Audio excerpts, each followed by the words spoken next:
Sono tanti i dubbi che avvolgono ed annebbiano la verità. Era il 9 agosto quando un incidente ha stroncato la vita di Sofia Tedesco, 16 anni di Agrigento. La giovane era in sella ad uno scooter in zona Crocca a Favara. Alla guida del motociclo un ragazzo 17enne. L'indagine che parte da Agrigento adesso passa nelle mani della Procura della Repubblica e del Tribunale dei Minori di Palermo. La prima ipotesi su cui hanno lavorato i carabinieri della tenenza di Favara partiva dal racconto del ragazzo. Sono stato travolto da una punto grigia che è scappata senza fermarsi, queste le sue parole. Ma adesso si indaga sulla possibilità che non ci sia stata alcuna auto pirata a travolgere due minorenni, ma che l'incidente si sia verificato in maniera autonoma. Così il 17enne alla guida dello scooter su cui viaggiava la sedicenne Sofia Tedesco è stato iscritto nel registro degli indagati. L'ipotesi al vaglio degli inquirenti è che l'incidente possa essere stato del tutto autonomo.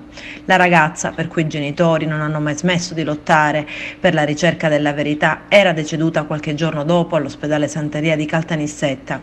I familiari hanno poi scelto di donare i suoi organi, salvando ben 6 vite. La nostra vita si è fermata quella giornata di agosto, cerchiamo di andare avanti, ma sapere che chi ha investito nostra figlia sia tranquillo e impunito ci fa star male. Sono le parole gravide di dolore dei genitori della piccola Sofia Tedesco, una ragazza solare con la passione sfrenata per la danza, per le serate caraibiche.